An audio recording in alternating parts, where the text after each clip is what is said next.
Welcome back, boys and girls, to another great week of our Survivor series. Today, we're talking about something a little different. We're talking about forming an alliance. Now, I want to begin this week's lesson talking about a friend I have, a really good friend. His name is Backwoods Brad. Okay, now I don't know if any of y'all know a Backwoods Brad who's always going out and you see his adventures and he talks about all this stuff and he's going out doing all this crazy stuff out in the woods, okay? Now I've got a friend like that and he thinks he's a master outdoorsman, all right? Now, how many of y'all had that kind of friend? Yeah. How many of you think that kind of friend is just a little bit on the crazy side? Now, there's a couple of times that you'll hear of Backwoods Brad going off out in the woods, and he's doing all this stuff. But the fact of it is, Backwoods Brad is he's never been in the woods. You know, he's got great ideas, great thoughts on everything, but he doesn't know. He doesn't know how to start a fire. He doesn't know how to set up a tent. He doesn't even know what poison ivy looks like when he sees it, okay? And he's not that good at being out on his own. Now, Brad, his adventures have been pretty silly when you hear them, but that's, how much different is that between me and you? You know, I mean, we probably had some crazy stuff. How many times have you tried something on your own only to fall flat on your face? I think I've done it. How many times have you tried doing something by yourself and you wind up wishing you had somebody else there that knew what was going on that could help you? Maybe someone there to lend a hand. You see, surviving in the woods is easier done when you have a friend or a guide or a mentor to help you, okay? Thriving in God's kingdom is easier done if you have a good friend and a companion on your journey. Today's story is about two people, okay, who found companionship in each other. Now, what we're going to be doing is we're going to be reading how two companions came to be together. Today we're going to be in Ruth, the book of Ruth. We're going Old Testament again, Ruth chapter 1, okay? Now, if you need to, pause the video right here until you can get your Bible and everything set up. Otherwise, I'll have it right here on the video for you as well. We're going to be in Ruth chapter 1, verses 1 through 22, okay? So, if you're ready, here we go. Ruth chapter 1, starting at verse 1. During the time of the judges, there was a famine in the land. A man left Bethlehem in Judah with his wife and 2 sons to stay in the territory of Moab for a while. The man's name was Elimelech, and his wife's name was Naomi. The names of the 2 sons were Mahlon and Chilion. They were Ephrathites from Bethlehem in Judah. They entered the fields of Moab and settled there. Naomi's husband, Elimelech, died, and she was left here with her 2 sons. Her sons took Moabite women as their wives. One was named Orpah, and the second was named Ruth. They lived in Moab about 10 years. Both Mahlon and Chilion also died, and Naomi was left without her two children and without her husband. She and her daughter-in-law set out to return to the territory of Moab, because she had heard in Moab that the Lord had paid attention to his people's needs by providing them food. She left the place where she had been living, accompanied by her 2 daughter-in-laws, and traveled along the road leading back to the land of Judah. Naomi said to them, "Each of you go back to your mother's home. May the Lord show kindness to you as you have shown to the dead and to me. May the Lord grant each of you rest in the house of a new husband." She kissed them, and they wept loudly. Then they said to her, "We insist on returning with you to your people." But Naomi replied, "Return home, my daughters. Why do you want to go with me? Am I able to have more sons who become your husbands? Return home, my daughters. Go on, for I am too old to have another husband. Even if I thought there was still hope for me to have a husband tonight and to bear sons, would you be willing to wait for them to grow up? Would you restrain yourselves from remarrying? No, my daughters, my life is much too bitter for you to share because the Lord's hand is turned against me." Again they wept loudly, and Orpah kissed her mother-in-law, but Ruth clung to her. Naomi said, "Look, your sister-in-law has gone back to her people and to her gods. Follow your sister-in-law." But Ruth replied, "Don't plead with me to abandon you or to return and not follow you.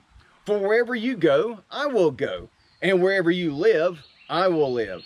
Your people will be my people, and your God will be my God. Where you die, I will die, and there I will be buried. May the Lord punish me, and do so severely, if anything but death separates you and me." When Naomi saw that Ruth was determined to go with her, she stopped talking to her. The two of them traveled until they came to Bethlehem. When they entered Bethlehem, the whole town was excited about their arrival, and the local women exclaimed, "Can this be Naomi?" "Don't call me Naomi, call me Mara," she answered, "for the Almighty has made me very bitter. I went away full, but the Lord has brought me back empty. Why do you call me Naomi, since the Lord has opposed me and the Almighty has afflicted me?" So Naomi came back from the territory of Moab with her daughter-in-law Ruth the Moabitess. They arrived in Bethlehem at the beginning of the barley harvest. Now, boys and girls, here's the main point. Now, you got to follow this now.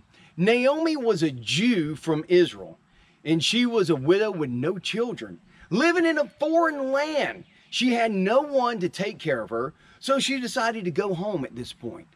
Okay, hoping that some relative would take pity on her and help her. Now, Ruth was young. She was a widow, but she was young enough to remarry. She was also living in her homeland. She was already at home. So why did she do it?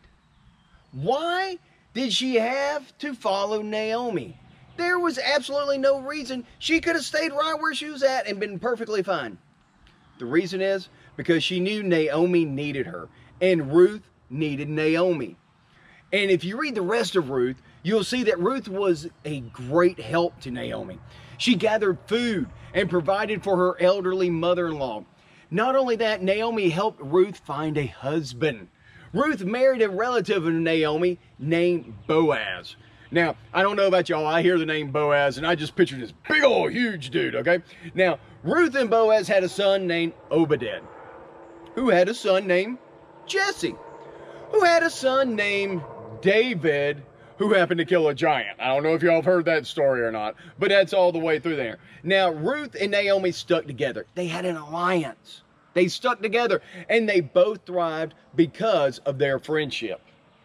Now then, listen close. I'm going to drive this home to you right here. Now, could Ruth and Naomi have been okay apart? Sure, they could. Ruth could have easily found another husband in Moab. She could have stayed in her homeland with her family, and she would have been happy, had a great life. Everything would have been good. But she would not have become part of the family of David and Jesus, okay? Now, Naomi would have had a little bit of a harder time. She likely would have found a niece or nephew or someone to take her in and help care for her, but not the way that Ruth did. You see, Ruth made a huge difference in Naomi's life, and God blessed them both as the result. Now, there are many people who decide to just walk alone with God. And you know, there's people, they need to do that. And there's reasons for that. And the sad thing is, some of those people actually reject church and friends, and they keep their relationships with God completely private and don't let anybody know. Boys and girls, you don't want to be that closet Christian, okay? You want to be able to share your testimony with others. Because see, that's not what God wants. God doesn't want you to be that closet Christian. He made us to be social creatures. And right now we have to social distance, okay? But He made us to be social creatures, to be amongst each other. He gave us strengths. He gave us weaknesses, hoping we could share our strengths and our weaknesses with others so they could strengthen us in times that we need it. You know, sometimes we're strong in one area and a person's not. Maybe that's time for us to step in and help a friend. Form an alliance, become a friend in there, and strengthen them in areas that they're weak, because you can never tell. They may be coming to strengthen you in an area that you're weak. Friends encourage you when you're down. That's what we're supposed to be doing. They lend a hand when you need it. They are there through the good times and the bad times. And they point you to Christ when you feel like he's far, far away. Boys and girls, let me put it to you this way. Don't try to survive on your own. Stick close to your friends. Thank God for your friends. Pray for your friends, especially when you're apart. And you know what? We may survive, but together we will thrive. Boys and girls, that's what I want you to remember, okay? Apart, look, apart we may survive, but together we will thrive. And boys and girls, that's what I want you to remember out of today. You need to have alliance. You need to have friends. You need to have those people that you can rely on, people that can rely on you. Be that friend. Make that alliance. And together we will what? Thrive. Boys and girls, that's what I got for you tonight. And I hope that you will take this opportunity to reach out to some of your friends. Try to reach out to them. See how they're doing. Check on them. You know, we're that social creature, but right now we're coming out of the social distancing. We're supposed to still be apart from each other, but we're starting to get everything going again. And people going to hear your story. Maybe your stories of your backwoods bradding. I don't know if any of y'all been doing any backwoods brad stuff where you go out and, oh yeah, I'm a camper, I'm a this, I'm a that. And then when it actually comes down to it, you're really not. That's a different story for a different time on lying. But tonight, we're talking about forming an alliance and surviving and thriving in God's kingdom. Until next week, boys and girls, I love you. Can't wait to see you. Have a good night. Bye-bye.